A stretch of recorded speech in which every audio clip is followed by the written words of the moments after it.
They seem more like twins than sisters. Nobody says Beatrice or Eugenie separately. It is Beatrice and Eugenie. They sort of come together in a pair. Mistress. Thank you. They're the princesses we love to mock. It looked to the public, you know, that they were never doing anything that involved any serious thought.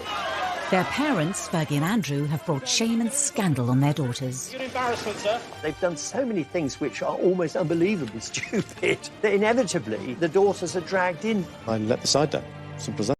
The 9th and 10th in line to the throne have been subject to ridicule in the media. We've had almost as many hats as we've had holidays, and just like our holidays, most of them have been free. Beatrice was widely mocked for her Philip Tracy hat, which was compared from everything from a pretzel to a Lucy. They've been accused of extravagance and privilege. Beatrice famously had about 15 holidays in a year in which she was supposed to be working.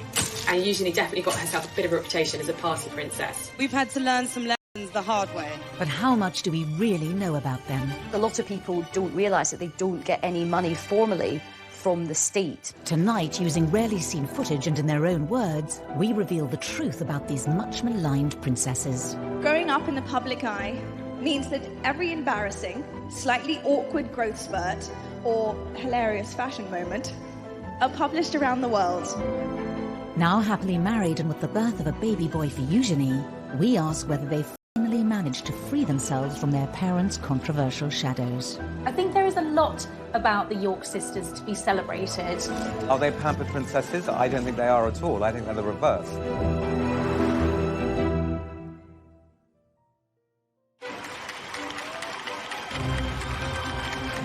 August 1988, the birth of a princess.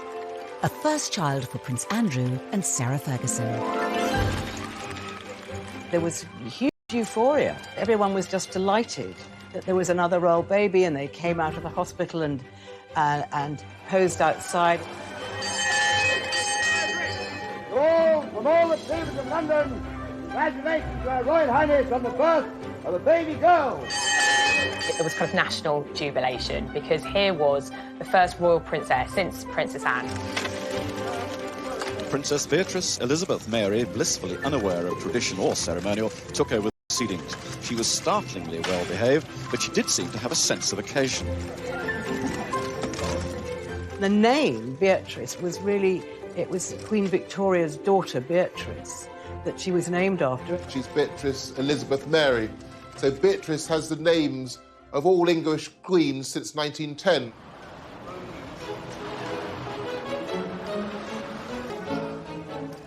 Princess Eugenie arrived 19 months after her sister Beatrice in the March of 1990. The Duchess emerged from the Portland Hospital, ready to give the world the first glimpse of a new royal baby. Princess Eugenie was fast asleep, blissfully unaware of her celebrity status. I think everyone was still wishing the Yorks well, and this was an exciting new addition for the family, even if people weren't quite sure how to pronounce Eugenie's name. Prince Andrew's children would be royal highnesses and princesses, unless he said, look, I don't want them to have titles. Princess Anne had turned down titles for her children, Peter and Zara. But the Duke and Duchess of York thought it only right that their children should have all the privileges of senior royals. They very much wanted them to be princesses and thought that maybe they would certainly end up as working royals. Prince Andrew's insistence that his daughters be treated as senior royals would lead to criticism of princesses as they grew older.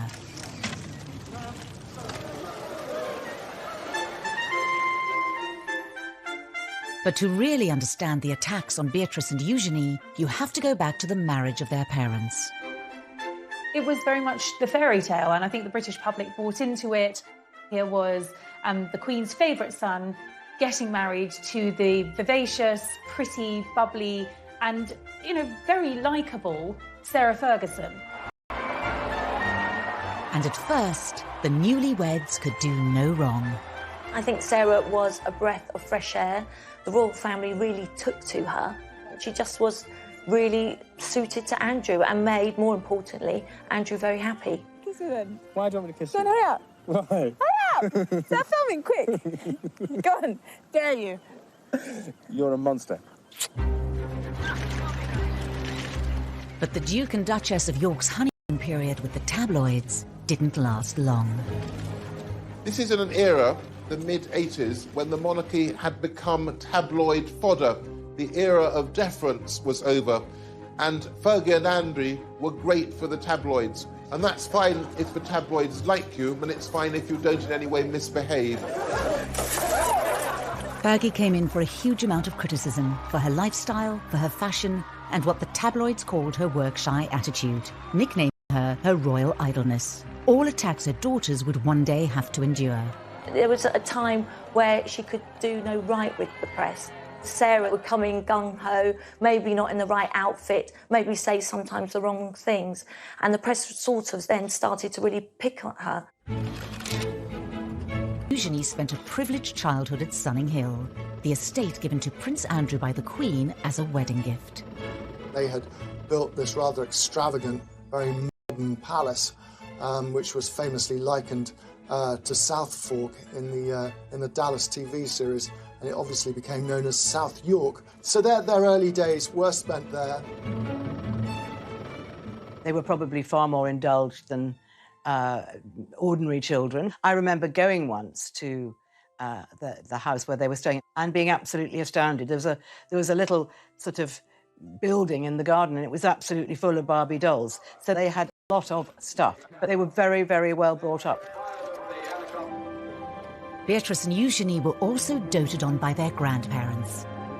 The Yorks lived a short drive from Windsor Castle and visited often.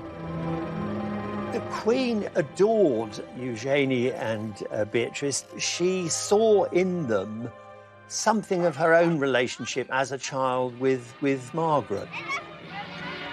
Well caught, but the next one is cut her fingers.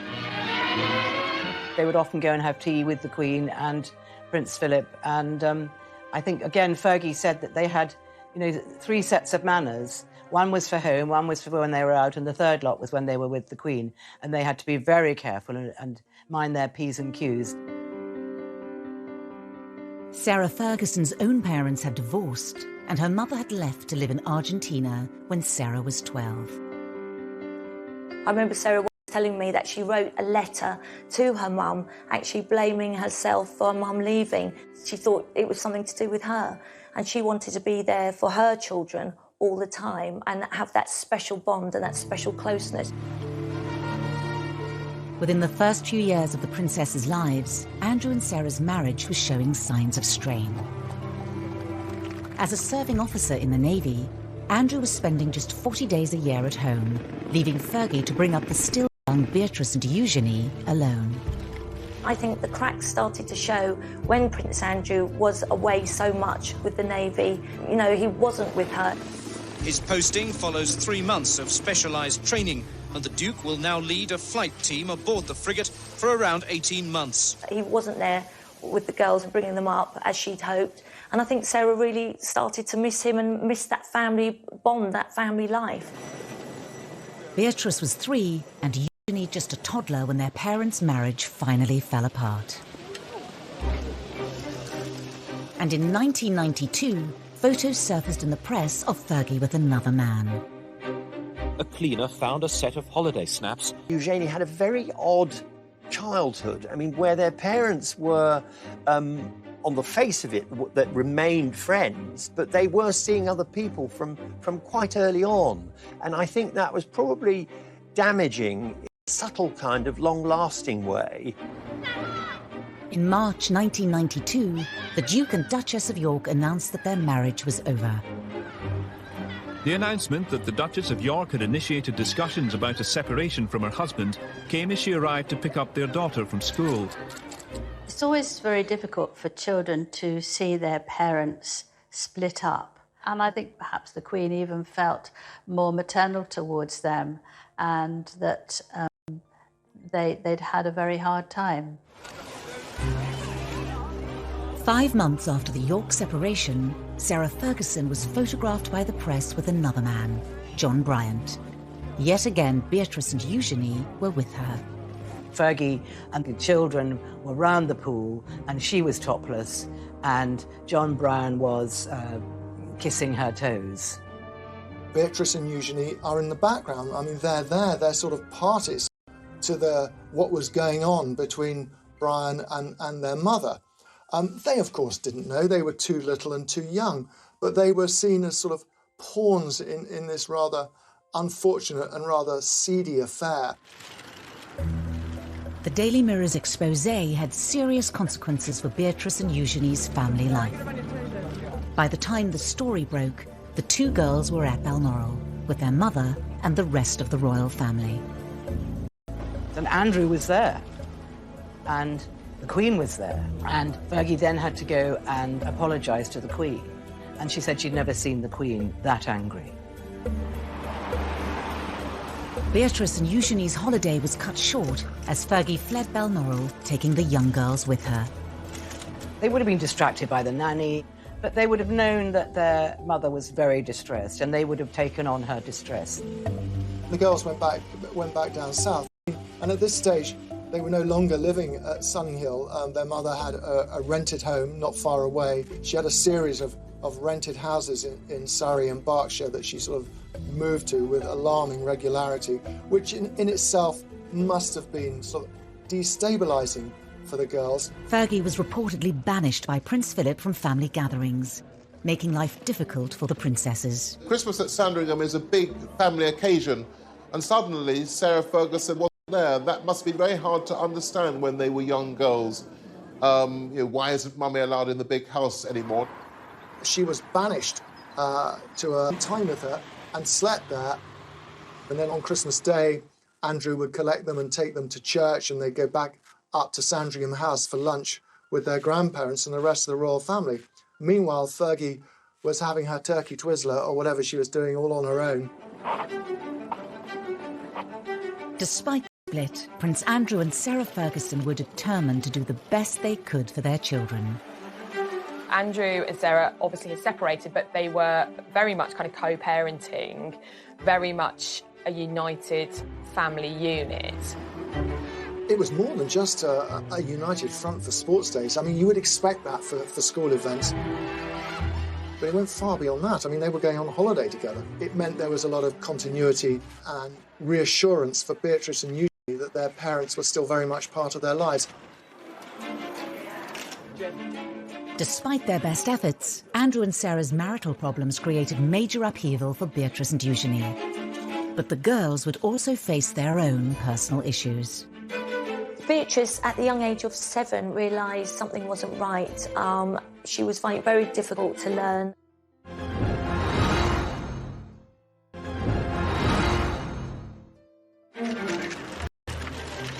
Beatrice was 7 years old and Eugenie 6 when their parents' divorce was finalised in 1996. Needing to pay off debts of more than £1 million, their mother took work in the United States. Their mother was spending a lot of time in the States, really trying to clear off an enormous debt that she'd accumulated, from TV projects to book projects. You know, Sarah was literally trying to do anything she could to get herself out of spiralling debts. Their lives were regulated by the school terms, which was probably a very good thing. So I think that they didn't suffer in any way from the fact that their mother had to go and earn money and had to spend a lot of time in New York. But as her mother was increasingly away, Beatrice was facing up to her own difficulties. She'd been diagnosed with dyslexia. Beatrice, at the young age of 7, realised something wasn't right. She was finding it very difficult to learn, and she was worried she was going to get teased from others and wouldn't fit in. Beatrice would later speak movingly of the condition in an interview for the charity Made by Dyslexia. I remember we had different coloured books to describe how far away your reading levels had got to. And I was always on the white books. My best friends were always on the yellow books or the green books. They were so far ahead. And I think at that stage, those moments of doubt just pop into your head. I'm not good enough. I'm not smart enough. I'm not. Why am I not like the others? By Ascot. I think Sarah felt it very important that Beatrice was made to feel very secure and that her mum was just round the corner if needed. But there were further issues for the family to deal with. Princess Eugenie As she started to grow and develop, her parents noticed that there was something slightly different, slightly wrong in the way that her spine was developing. So she started a number of tests and went through a number of specialists. It really worried her. It worried her about her growth. It worried the whole family. It was a very sort of scary time. At 12, Eugenie was diagnosed with scoliosis, curvature of the spine. She needed 8 hours of surgery, speaking out about it later to raise money for the hospital that treated her. I had scoliosis of the spine, which my mum found. They put metal rods in my neck and 8-inch screws up my back, which have now fused together and keep me straight. She makes private visits to see patients, and I understand that she writes to many child patients who have to undergo the same thing as her to say, look, I had it done, best decision in my life. Yes, it was tricky. Yes, I had to wear a back brace, but the upshot of that is that I'm able to ride, I'm able to walk, I'm able to ski, I'm able to lead a completely active life. In their young lives, the princesses had coped with the public scandals surrounding their parents and their private battles. There would be further struggles ahead as they carved out new roles for themselves. But uniquely, they always faced these challenges together. They're very close friends and very close sisters, but they're very different personalities. Beatrice is perhaps a more formal and more reserved. Eugenie is, I suppose, what might be described as bubbly and chatty. The more confident Eugenie chose to go away to Marlborough College, the co-ed public school also attended by Kate Middleton. Marlborough is quite progressive boarding school. It's very sporty. It does a lot of art, does a lot of drama. It's not just about the academic achievement of its pupils. And that really suited Eugenie, I think. And she made a core group of friends there with whom she'll be friends for life. Beatrice, who is, I think, the quieter and perhaps shyer of the two girls, went to an all-girls school in Ascot. She delayed her GCSEs for a year because of her dyslexia, and she didn't get the best grades, but she did go on to become head girl. Both girls had wide circles of friends, including, of course, their Eugenie as his right-hand wingwoman. And they certainly enjoyed themselves, and Eugenie definitely got herself a bit of a reputation as a party princess. Away from the limelight, the public began to see a different side to the princesses, and one that wouldn't go down well. They were mixing with a fast crowd, and it looked to the general public, you know, that they were always having a good time and never doing anything that, you know, involved any serious thought. The press was beginning to draw comparisons between Eugenie and Beatrice and their parents. I see myself as a mini mummy, so I kind of have this sort of image that anything you could do, I want to do better. Oh. So I want to... I have to tell you, that's easy. The comparisons were not always favourable. When Eugenie went globetrotting on a gap year to mark the end of her A-levels, the tabloids weren't far behind. The suggestion really was that here was a couple who were living beyond their means, cashing in on their royal connections, and weren't Beatrice and Eugenie going to be just the same? It was almost as if they were tarred with their parents' brush from the outset. Eugenie went to South Africa and on to the Far East. She was sort of flitting from country to country, as most middle-class young people do who take gap years. But of course, she was accompanied by police bodyguards, and that meant we, the taxpayers, were paying for policemen to accompany her to the fleshpots of the world. The taxpayers' share of the bill added to the reported £500,000 already spent on the princess's protection each year. Prince Charles decided, as they would not likely to be very senior royals, that this was too much for the public to pay, so he stopped that. Prince Andrew was so angry that he wrote a note to the Queen saying that he wanted them to be considered as proper royals and he did not want the protection officers to leave them. Usually the Queen gave in to him. She had this huge soft spot for him and he could persuade her to his way. But this time she refused.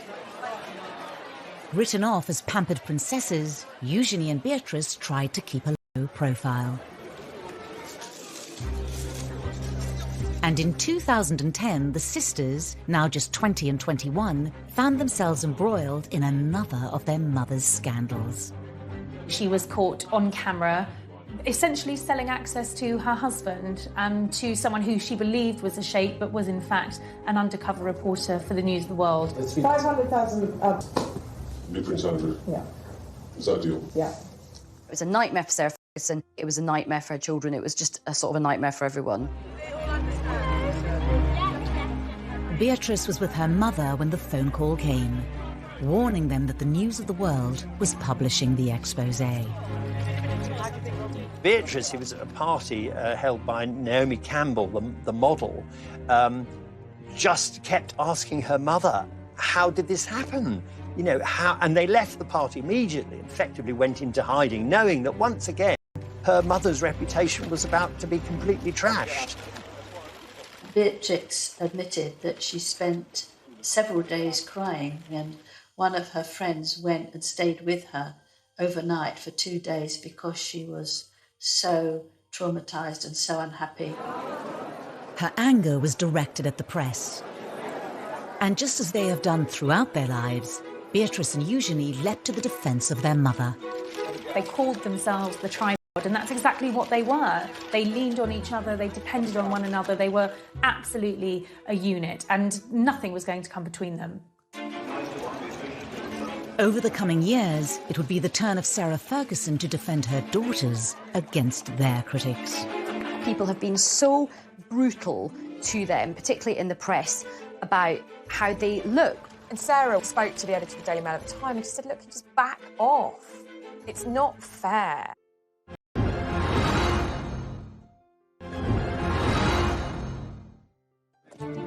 Prince Andrew's insistence that his daughters receive royal titles at birth immediately put them under the glare of the world's media. As young girls growing up, Beatrice and Eugenie had less of a place in the spotlight than William and Harry, but so there was still a lot of press interest in Beatrice and Eugenie. This, along with the scandals and embarrassments that have engulfed their parents, has meant Beatrice and Eugenie have also been in the firing line.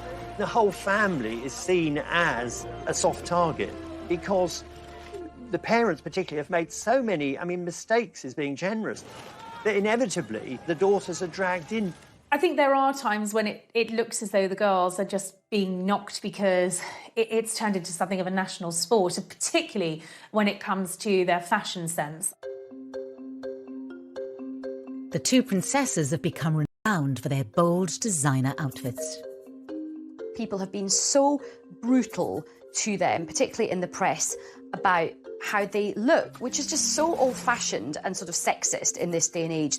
The two of them are quite similar. They quite like vibrant, eclectic, colourful clothing, and fair play to them. Her fashion choices were bold, some might say garish, always over the top. And I suppose when we started seeing Beatrice and Eugenie taking a leaf out of Fergie's fashion book, history repeated itself. But it was when Beatrice and Eugenie were seen arriving at their cousin William's wedding in 2011 that the ridicule reached new heights. I don't think they will ever live down the outfits that they wore to the royal wedding. Sarah had paid a fortune to have them styled for the wedding day so that they looked the part. Beatrice's choice of headwear instantly created a national debate. Beatrice was widely mocked for her Tracy hat, which was compared from everything from a pretzel to a loo seat. She became a meme instantly. There were lots of jokes going around that it was like a television aerial. This hat was like another guest. It was like the most talked about guest at Kate and William's wedding. Within hours of the wedding, the silk fascinator, costing around £2,000, had earned its own Facebook page, and hundreds of photoshopped images of the headpiece were shared online. It did get the headlines, maybe for wrong reasons, but they're very confident, and I think they have this wonderful knack of just, laughing it off. The princesses used a charity speech to showcase their positive attitudes. Growing up in the public eye means that every embarrassing, slightly awkward growth spurt or hilarious fashion moment are published around the world. Together we have laughed, together we have cried. Ultimately, though, together we fueled each other's sense of humour. Beatrice actually did something very clever. She turned the thing around brilliantly by auctioning the offending fascinator. It raised £81,000 for charity, which she got a lot of good publicity for that. And it showed that, unlike her parents, there are times when Beatrice is quick on her feet. The princess's love of headwear became infamous and was mocked by the critically acclaimed Channel 4 show, The Windsors. If there's one thing we're famous for, it's our holidays. Yeah. Hats. So basically, this is just like a small selection of some of the incredible fascinators that I've got. So, and these cost like in and around about £1,000, £2,000 each, which is a lot, like if you're poor. They were called the Frumpy Sisters, the Two Ugly Sisters. You know, the press were very cruel, and that must have been incredibly upsetting for them. In 2018, the princesses opened up about how the scrutiny has at times taken its toll, particularly after one royal engagement. They spent an hour or two in Buckingham Palace meeting dozens and dozens of people doing the royal job, and suddenly a story drops criticising their appearance and their clothes. They'd been so badly treated. Even Beatrice's weight was criticised when she was just 19, proving once again that life in the spotlight came with serious downsides. Beatrice was pictured on a beach in a bikini, and those pictures were published in all of the newspapers.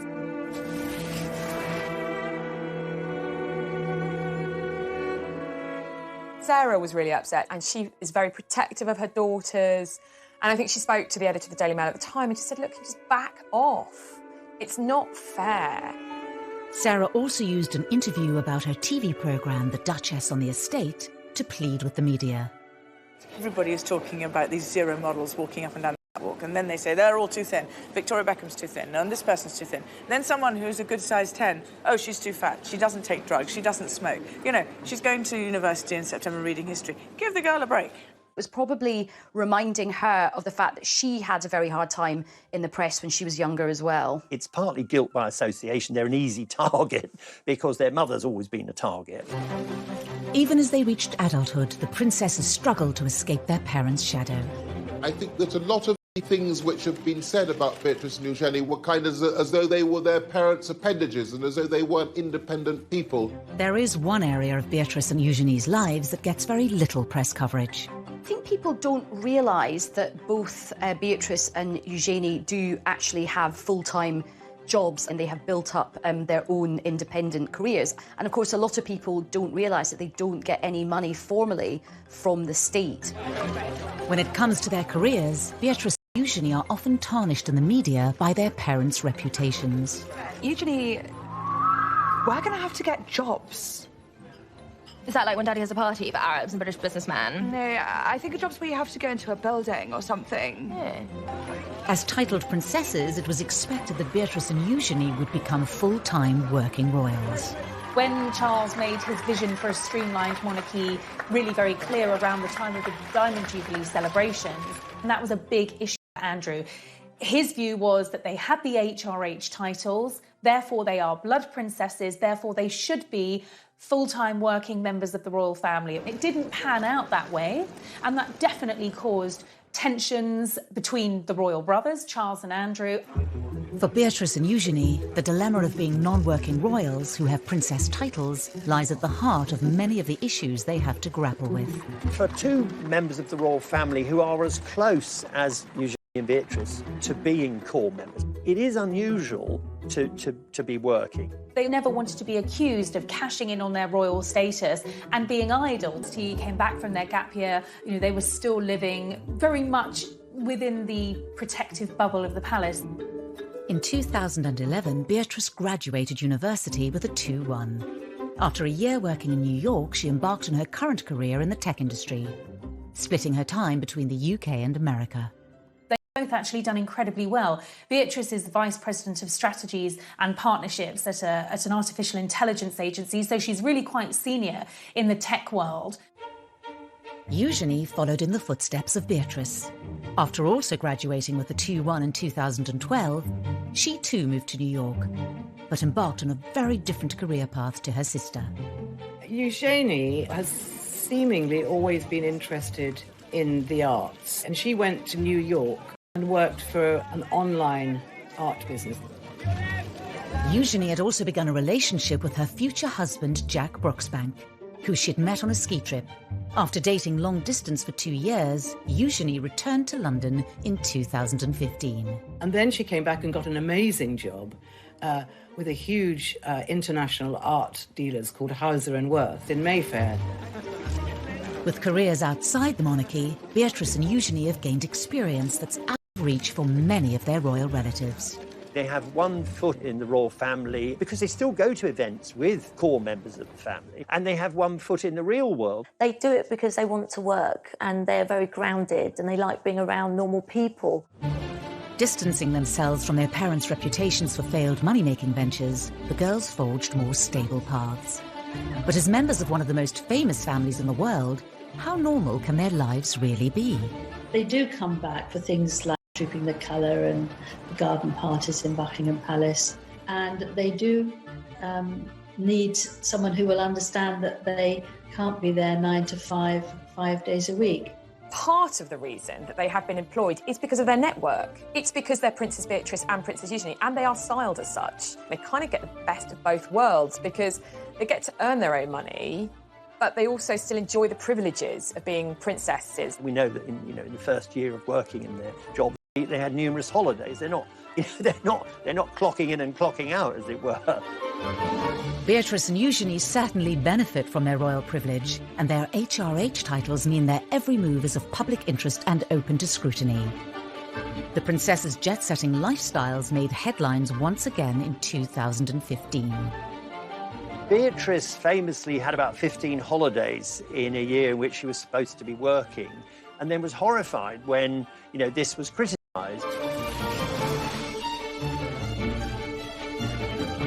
Is happy, then that's absolutely fine. And the same applies to Eugenie. The princesses had clearly inherited Andrew and Sarah's love of the high life, and although not paid for by the state, the many holidays fueled their reputations as pampered princesses. Clearly somebody had a word and made it very clear that there needed to be some settling down, otherwise this really was risking damaging the reputation of the monarchy. The princesses showed they were able to respond to public perception in their speech for the charity We. As young working women in the public eye, we've had to learn some lessons the hard way. In many ways, we are grateful for that, in hindsight, naturally. As royals, they also carry out public duties too. Beatrice and Eugenie are patrons of a wide range of charities. In the same way that Sarah has always used her public profile to promote charitable causes, Beatrice and Eugenie have both been very active in the charity world and have chosen charities that are meaningful and relevant to them. So Beatrice has aligned herself with children's charities with a focus on education and the dyslexia charity that she works closely with. I really see the work that we're doing, raising awareness around dyslexia, as a true pillar to stand up the concept of reimagining education. Beatrice ran in the London Marathon in aid of charity, the first member of the royal family to do so in 2010.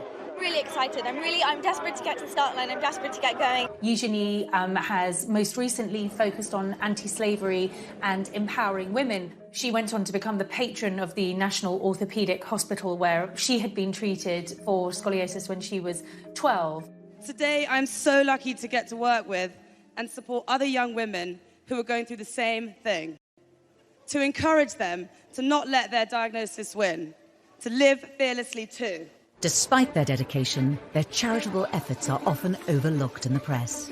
There's far too much focus on perhaps some of the outfits that they've been wearing or what they're getting up to in their private lives. And because there has been so much scandal associated with their parents, that has slightly overshadowed the good work that they have done themselves as individuals. I think in terms of their public conduct, they've seen the mistakes that both of their parents have made. So I think Beatrice and Eugenie have learnt from this. They've given very few rather short interviews, normally about something very specific, often a charity involvement. They want to live quiet lives below the radar, the antithesis of the lives that their parents have lived. That desire to largely remain out of the public eye is all well and good, but when it comes to royal romances, it's often impossible. And Eugenie's wedding would invite yet more media weddings, but this is someone who's ostensibly an ordinary working person.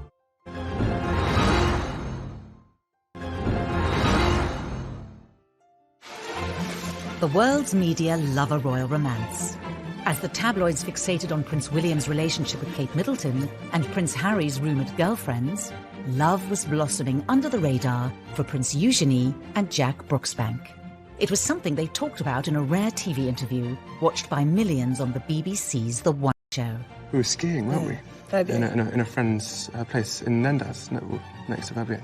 We were skiing, which was amazing. Love at first sight. Was it? For the pair of you? We met when I was 20 and Jack was 24 and fell in love and we had the same passions and drive for life. They were introduced through mutual friends. He was 4 years older than her, got into Stowe School, came from a good background. What a lovely couple, great fun. Jack is just very relaxed, very normal. They both like to have a sort of late night, have a few drinks, and it was just an instant chemistry and attraction. Eugenie hadn't had actually a very important or long-term relationship up until then. They dated for 7 years before they got married. Although not from an aristocratic background, Jack mixed in the same circles as Eugenie. They've got similar mutual friends.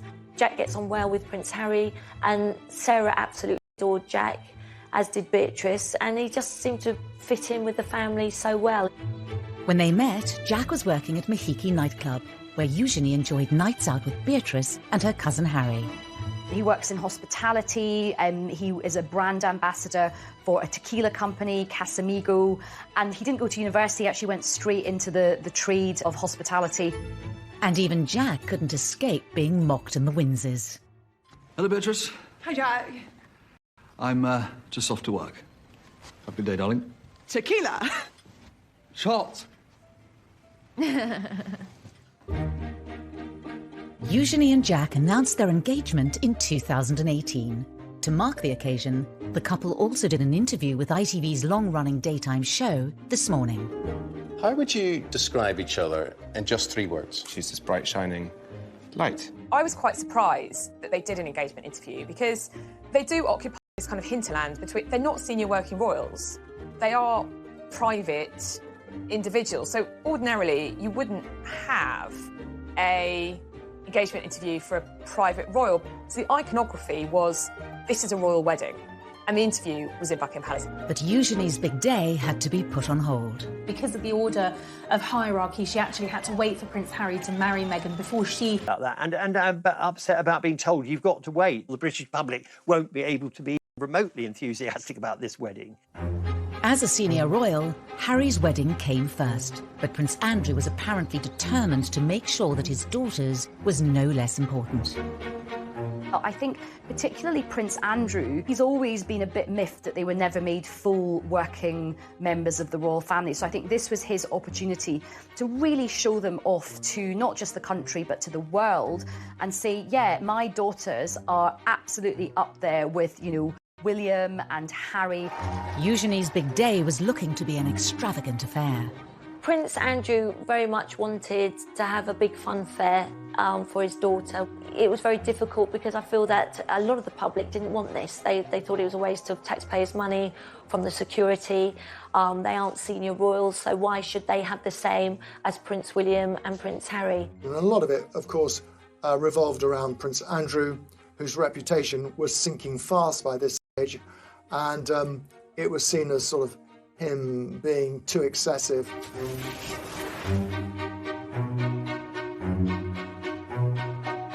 The reception wasn't footed by the taxpayer, but it was thought that all in all that the whole wedding would have cost between about £2 million, £2.5 million, and it was felt that quite a big chunk of that would have been for security. Eugenie already seemed to be an easy target in the press because of her parents' reputations, but the excessive nature The wedding opened her up to serious scrutiny. She was once again branded the pampered princess. It was Eugenie trying to compete in glamour with Harry and Meghan's wedding. But this is someone who's ostensibly an ordinary working person. And it kind of highlights this slightly problematic tightrope that both princesses have to walk, in that they are royal princesses, but yet they're not working members of the family. The wedding went ahead as planned. On 12th of October 2018, Princess Eugenie and Jack Brooksbank were married at St George's Chapel, where Harry and Meghan had wed earlier that year. I don't think any of us quite knew what to expect of this wedding. Were the crowds going to turn out for this big day? It actually was a great success. The crowds were out. Eugenie wanted the big fairy tale wedding at Windsor Castle, and that was what she got. When it came to numbers, Eugenie and Jack did certainly outdo Harry and Meghan, with 200 more guests at their nuptials. The wedding was huge. I mean, I think there were 800 guests, but Fergie has a lot of friends and she loves parties, and she loves organising parties, and it was never going to be small. Among the 800 guests were many well-known faces.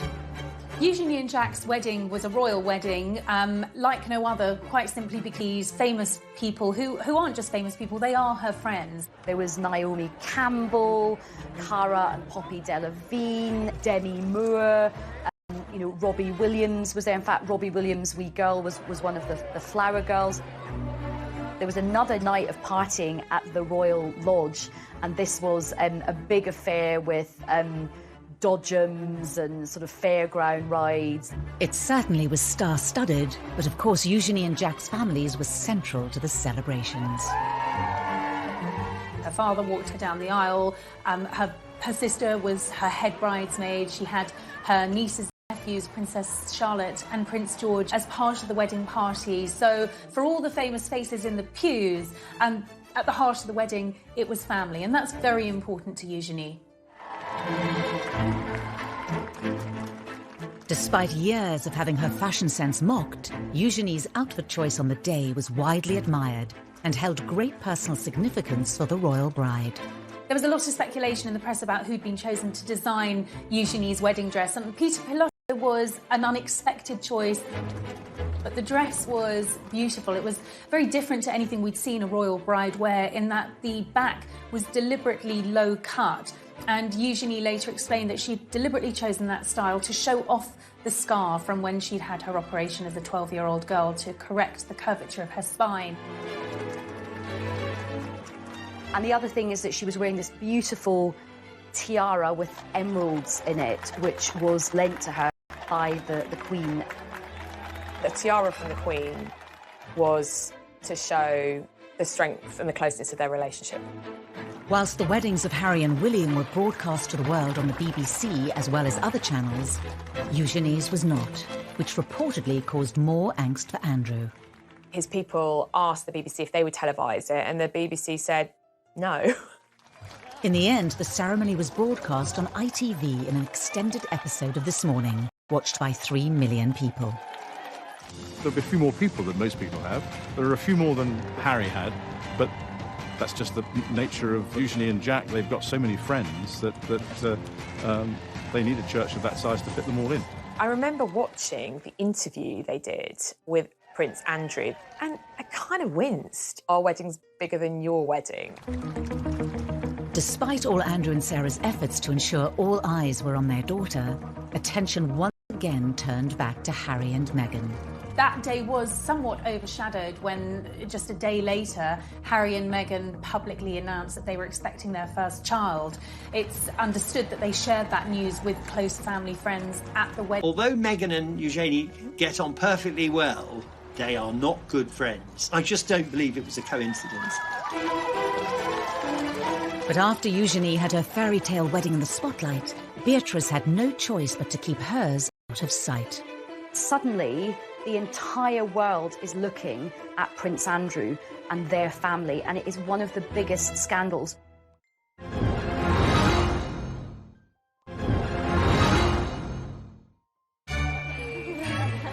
Thank you. Before Eugenie's marriage in October 2018, many had expected that older sister Beatrice would have been the first to walk down the aisle with long-term boyfriend Dave Clark. They were introduced through Prince William. Dave's a very charismatic guy, very popular. Sarah and Andrew adored him from the minute Beatrice brought him home. She's a very conventional young woman, so she wanted to get married. And it became clear, despite pressure from Beatrice, that Dave Clark didn't want to marry her. With no marriage in sight, the relationship came to an end in 2016. I think that for Princess Beatrice, she'd invested 10 years of her life with a man that wasn't going to marry her, so that is a difficult situation for any young girl to be in. But a little over 2 years later, Beatrice found love again, after spending time with friend of the family, Edoardo Mozzi. They've known each other for a long, long time. However, they were reacquainted at Princess Eugenie's wedding. This was a courtship that moved very quickly, certainly compared to her previous relationship. Just a year after they started seeing each other, Edoardo proposed. Beatrice's engagement to Edoardo Mozzi was really, really happy for Fergie and Andrew, because Fergie has known the family for a long time, so it couldn't have been happier for her. 36-year-old multimillionaire Mozzi made his fortune as a property developer after studying politics at Edinburgh University. He is of Italian heritage with an English mother, was brought up in England, and is a successful, talented, young professional man. After the engagement was announced, the date of the wedding was set for late May. Beatrice knew she wanted a smaller wedding. She didn't want the big wedding at St George's. You know, she'd watched Eugenie have this fabulous celebrity star-studded wedding and had loved that wedding, but it wasn't the wedding that she wanted. It was a step change in the position of Prince Andrew, who'd previously insisted that his daughter should have the biggest and best of everything. He made no bones about it. His children are the granddaughters of the Queen. That gives them a served wedding that Harry had enjoyed and that other members of the royal family had had over the years. Beatrice's wedding to Edo Mozzi was always planned to be a smaller affair than Eugenie's wedding. You just couldn't do the same thing again. There'd been too many criticisms. And more than that, of course, we were in a year where, well, to put it delicately, Andrew was once again in the most awful trouble. A scandal which had engulfed Prince Andrew for more than a decade hit the front pages once again and threatened to overshadow Beatrice's wedding day. The Yorks have gone through so many scandals, but by far the most damaging has been Andrew's relationship, his friendship with the late paedophile Jeffrey Epstein. It was kind of viewed that when a putative date in May was set for Beatrice's wedding, the firm, the palace machinery, were quite concerned with how it would look because they didn't want a massive kind of celebration a la Harry and Meghan or William and Kate because they thought it would be inappropriate. Andrew has strongly denied the accusations made against him. In an attempt to draw a line under the affair and clear his name, he agreed to do a rare interview with the BBC inside Buckingham Palace. The Newsnight interview, which apparently Beatrice got slightly involved with because she thought they could sort it out. But of course it just got worse. Do you regret that trip? Yes. Do you regret the whole friendship with Epstein? Now, still not. The whole thing was just such an unmitigated disaster. So I'm sure she felt upset for herself watching it, really, really protective of her father. She probably felt angry at the BBC. It would have been heartbreaking for her, really, because her parents had relied on her advice for many other things. And this time she was in a very difficult situation and she went against her instinct. I wonder what effect all this has had on your close family. You've got daughters of your own. It has been what I would describe as a constant sore in the family. She wanted the right thing. She wanted her dad's name to be cleared. She believed in her dad. Anything she could do to try and save her father and also to save her wedding day. Their father was taken out of frontline royal duty, making a public wedding difficult. It was still going to a royal wedding. No decisions have been taken over whether to, of course, the COVID-19 pandemic threw everything up in the air.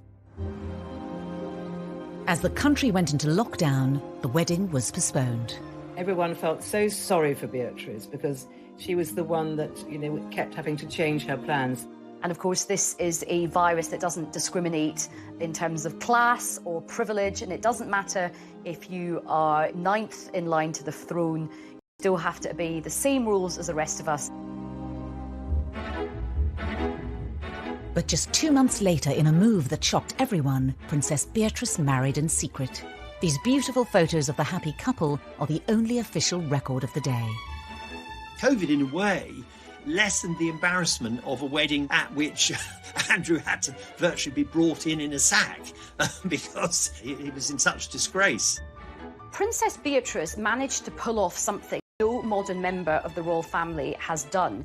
She managed to get married in secret, away from the prying eyes of the press and the long lenses of the pesky paparazzi. It ended up being in actually one of the most beautiful places in England, which is the chapel in the grounds of Royal Lodge, where the Queen worships every Sunday. The Queen was heavily involved in the wedding, even lending Beatrice a modified version of a vintage dress by Norman Hartnell that she herself had worn to a film premiere in 1962. It was just stunning. She looked absolutely beautiful. I think you can see that the Queen really does hold Beatrice very fondly. The Queen also offered her the tiara she'd worn on her own wedding day, in another clear sign of support for her granddaughter. For all the people who criticised her about all her outfits, she really had the last laugh because she looked absolutely box office. The restrained nature of the wedding was well received by the press and the public. It was rather heartening to see the pictures, and I thought this is a very good way of dealing with Andrew's fall from grace, dealing with the pandemic. In a video announcing the winners of a drawing competition for the Forget-Me-Not Hospice, Beatrice talked for the first time in public about the wedding. Do you think this might be my wedding? Because I had a chance to get married this summer and it was so much fun. But I'm not sure I looked as smart as Russell Bear does in his outfit. Beatrice and Edo were actually very happy that it happened that way. It was very private, it was all very low-key, which is exactly what Beatrice and Edo wanted. With both princesses happily married, the birth of a new baby for Eugenie heralds a new generation for the House of York. Principally, it means some good news for the House of York. Andrew becomes a grandfather for the very first time at the age of 61. I think he's thrilled, as is Fergie.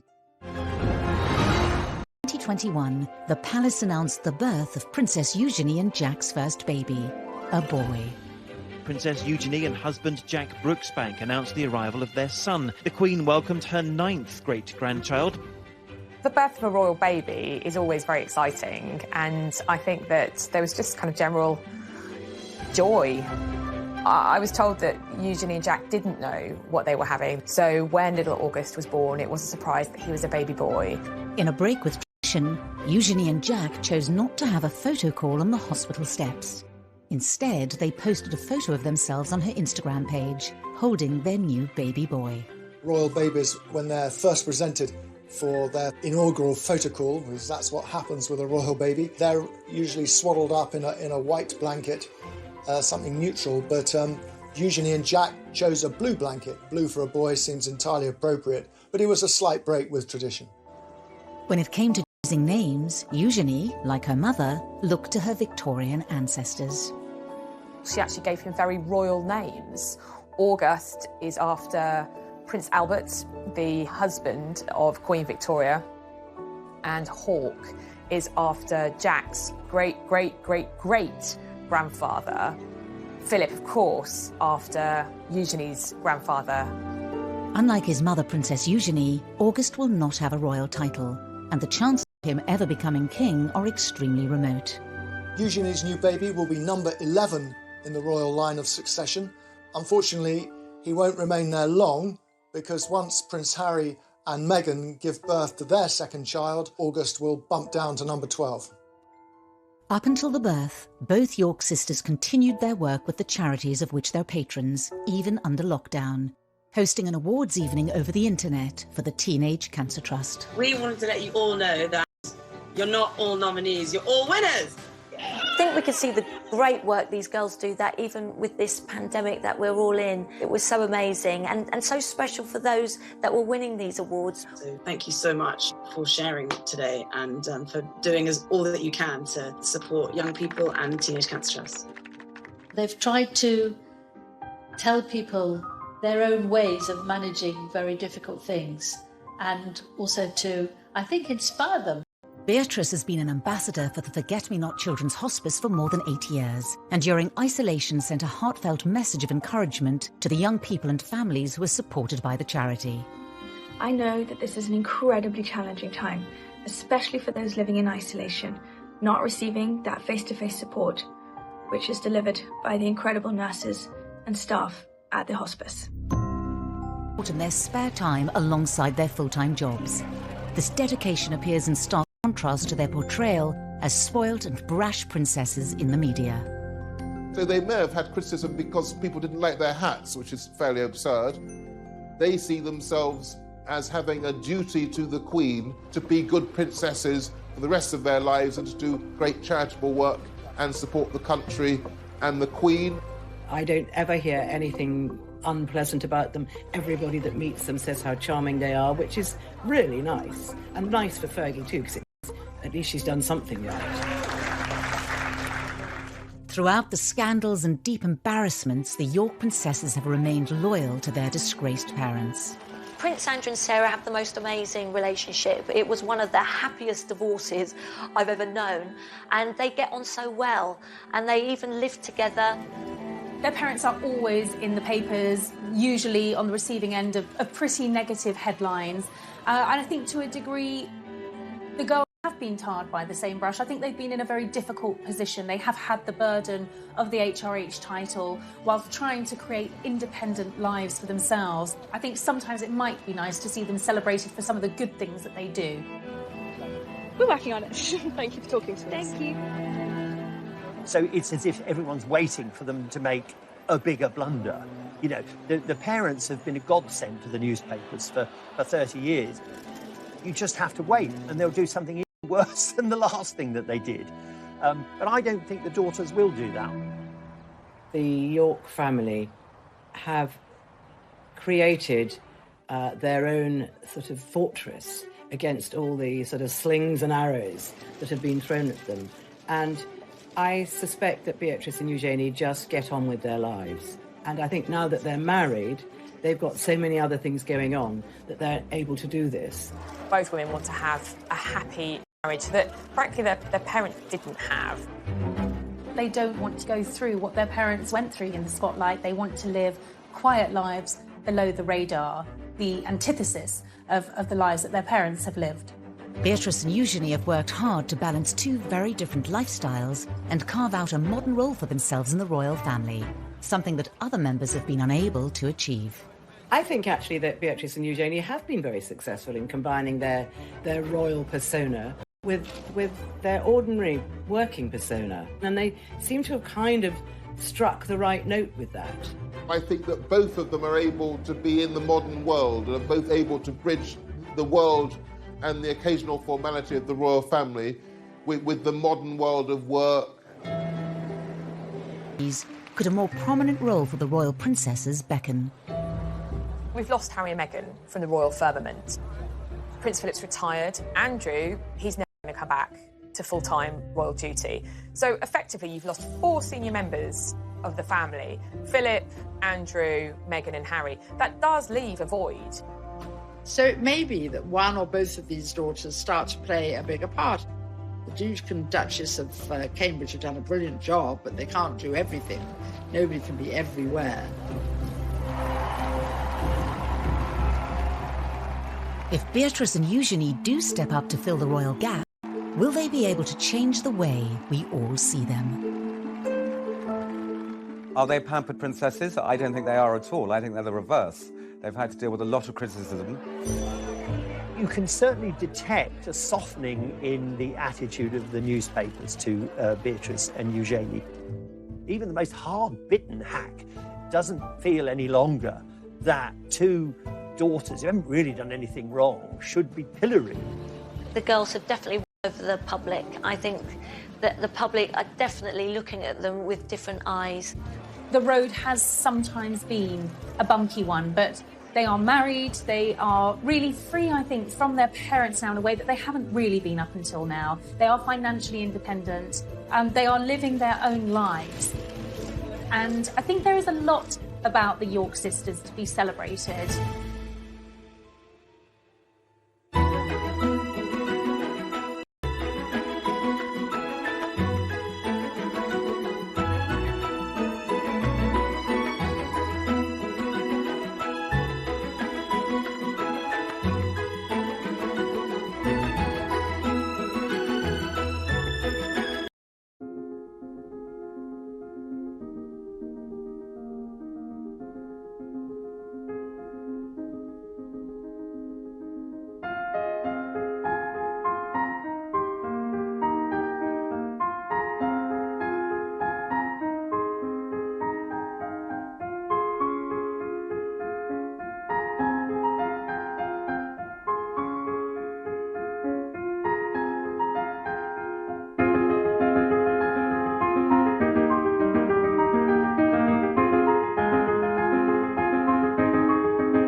Dallas TV series, and it obviously became known as South York. So their early days were spent there.